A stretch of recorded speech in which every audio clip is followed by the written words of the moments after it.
Story. So, have you been manifesting everything is going great and then you hit like this wall with this shift? Or have you been feeling, even for a couple of years, that maybe things aren't going your way? There are different reasons for that. One is sometimes it's just something we need to experience. Sometimes we need to fall because we're not going along the right direction. And we do have a God that will allow us to go downhill if He's calling us and we're not listening. So sometimes it's that. Sometimes so take a look in the mirror, sometimes you are on the right path. It makes me cringe when I hear people say, well, if you're on the right path and you're doing the right things, then everything's going to go smooth. Not necessarily true. In fact, it's probably never true. You're going to know you're going in the right direction. Don't always trust your feelings, but you're going to know it. You're going to know it because you're answering the call. You are, you can sit down and list things and say, okay, not that you're perfect, but yeah, you're doing everything the way that you should be. There's nothing that you feel you have to cover, there's nothing that you have to hide. You know that you're answering the call, you're taking that risk, all of that, you're in the right direction. You're going to get attacked because if you are answering that call, we do have an invisible enemy that is going to try to stop us. Okay, so just because everything's going smooth doesn't mean you're going in the right direction, because that enemy can also make things appear to go smooth. And why do I say appear to go smooth? Because, okay, so if you're following the enemy, things will go smooth, not only smooth, but they'll go great. You may even see some really high returns. You may see everything seem to go great, but then in the end, it's going to bring you down, bring others down around you, hurt somebody, hurt you, something like that. In the end, you're going to fail. If you are going the right direction, following God, following the light, you're going to run into some hurdles. You're going to have to live on faith. You're going to have to live on trust, because God teaches us to trust Him. He teaches us to have faith in Him, and He teaches us to lean on Him. He teaches us that we can't do it alone. Okay, where the enemy is just the opposite. He's going to make you feel like, yeah, you're great, you can do this, you empower you without anyone. It's a real fine line deception. Everything's going to seem to go great, and then it's going to fall. If you're going the right way, you're going to hit some real hurdles. He's going to be with you through the hurdles. You're going to overcome the hurdles.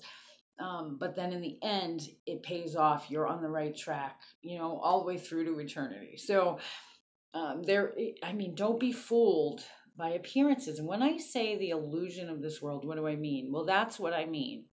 I mean, the enemy can make it look really bad. Another thing is if you're dealing with something, okay, you can't change another person. So, but if you have been made a promise and that promise is trustworthy, it's by God, you can bet. You can bet your life, you can bet money, you can bet anything you want, anything that's valuable to you, that you're going to get it. You can't change another person, but you can count on God's intervention. You can count on His promises, okay? So don't try to change another person. Don't manipulate another person. Manipulation is not the way to go. When the Bible talks against witchcraft, that's what it's talking against, is manipulation. Funny, a lot of so-called Christians will speak out against all kinds of stuff and say it's witchcraft or whatever, but then they're the biggest manipulators there are. And if you use the translation, manipulation is what the word means. So don't try to change another person. All you can do is change yourself. You can live on trust and you can live on faith. Now, if He has promised you something, like I said, you can bet your butt that it's coming. But it also says if you're living in doubt, don't expect to have any prayers answered. So what happens is, I remember a book I read. It was actually a very short children's book. And what it was about is when you make a wish, it showed like all these angels and elves kind of getting together in heaven, making that wish come true, doing everything in their power to make it come true. And then it's coming, it's coming, it's coming. And then you start to doubt because it hasn't come in your timing or the way that you want it to come. And then as soon as you doubt, the doubt goes up and everything shuts down. Think of it like a big computer, shuts down. So in order for it to start up again, you have to believe again. So you start to believe, it starts coming together again, and then you doubt, shuts down again. This is actually, I mean, that was a children's book, but this is actually true. This is how it works. So when we put a prayer out there, and it's a prayer, okay, so if you put something out there, first of all, look in the mirror, make sure that you are on the right track. If you're on the right track, secondly, look at your heart and your motivation for this prayer. Are your desires true? Are your motives true? Are they pure? Are you being selfish or self-centered, or are your motives pure? If your motives are pure, you're going to get what you desire. If you are acting upon the will of God, you're going to get what you desire. So you put it out there, knowing, trusting, not so much in yourself, but trusting in Him, the one that created us, the one that loves us. So don't, yes, we can be specific and we can keep asking. He wants us to ask. He's a good father, right? But don't ask like, so where are you? You know, like that. Don't be disrespectful. Okay, remember what we're dealing with. He set up this whole entire system of the universe so that we could put something out there and get it. If you're trying to get your best life now, you're not on the right track. You're living in the worldly system. Don't live in the worldly system. Now, that's not to say that money isn't good, relationships aren't good, but we got to stay clear of the worldly system. So look in the mirror, make sure you're on the right track. Next, remember that there's going to be attacks on you, okay? So, and what the attacks are designed to do is blow your faith, build doubt in you, because when there's doubt, then comes everything shuts down. It needs to start all over again. So if you want to get what you desire and you want to live your purpose out, and you want to live the way that you're supposed to be living, and at the same time enjoy this life to a degree without falling for the worldly system, but still be able to live fulfilled and at peace and in love, stand in your faith. So stand in faith, trust the one that loves you, surround yourself in people that also feel the same, that know the same, that believe the same. And if you don't have anybody like that, join this community, because we are like that. Don't fall for the worldly system, because what the enemy's going to do is he's going to bring people in your path that are going to say, no, that'll never happen. As soon as you start believing that, that'll never happen. Or no, don't go for that, you're just going to get hurt, or whatever those things may be.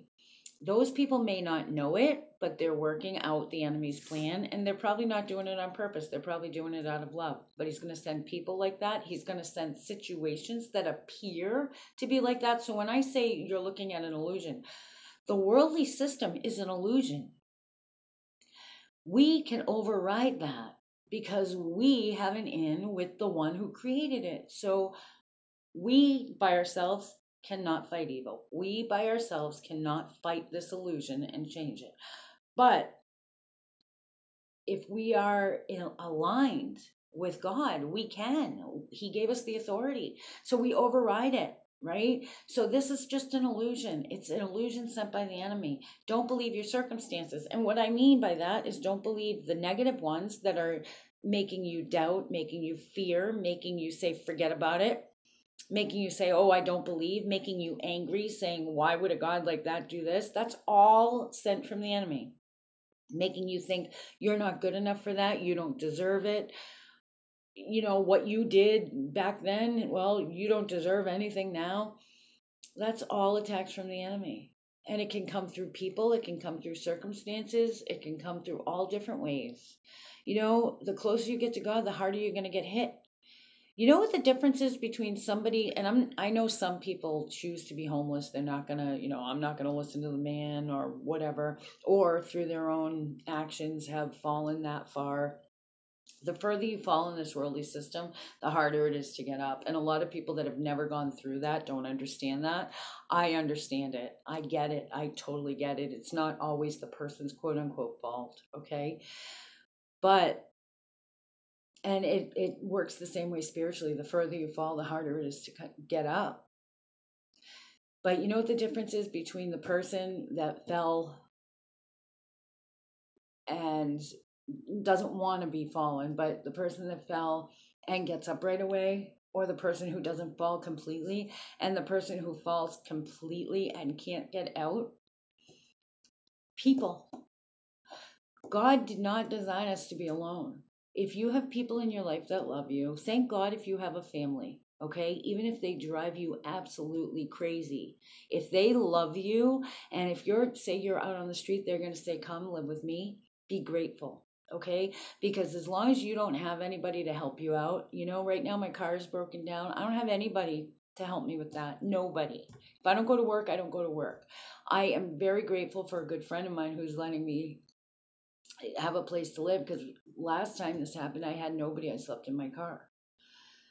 So be grateful for what you have, because that's the difference. And for those people who have family and good friends and have hit hard times and been okay, for them to judge people and say, oh, well, they got to be there on their own. Have you ever thought maybe they don't have anybody? Because I know that that's the difference. God designed us to be in community, but not in community with those that are of the worldly system, not in community with those that are of a false belief system, not in community with those who will manipulate you. Let me tell you, false teachers and people that live by a false system will take this much of the truth and this much of a lie and bring you down with it. So you have to be extremely careful. But what I'm here to tell you today is, if you're starting to doubt, look around. Are you under attack? Have your circumstances changed?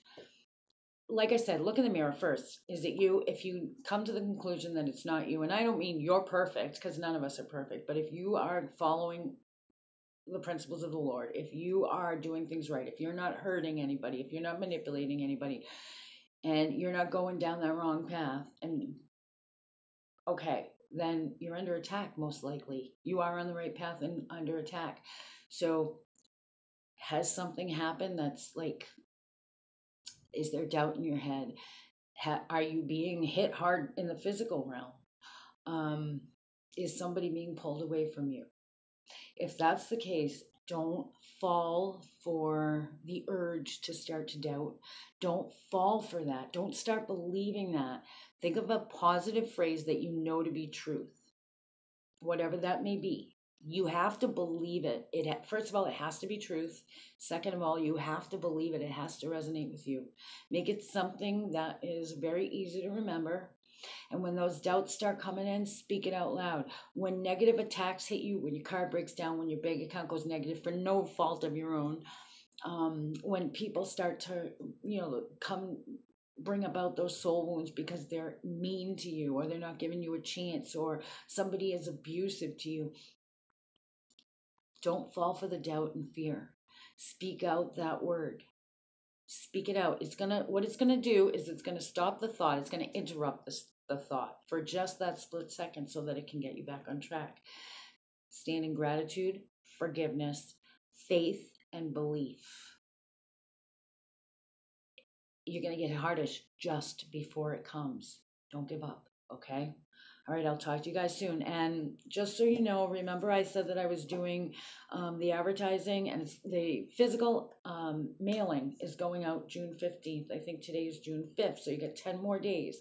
And anybody who chooses the whole plan with me, you're going to get, or you could choose just the social media. You could choose just the physical mailings. You could choose the whole thing. And for anybody who chooses the whole thing, I'm going to do a whole write-up on you. But if you want me to, if you don't, that's fine. But that kind of thing can bring a lot of business your way. And I'm going to do just little blips for everybody that participates, okay? So there will be a blip at the end of this video. Please stay tuned and listen and give her a shot, okay? All right, guys, I will talk to you soon. Stand firm. Stand firm in gratitude, forgiveness, faith, and belief.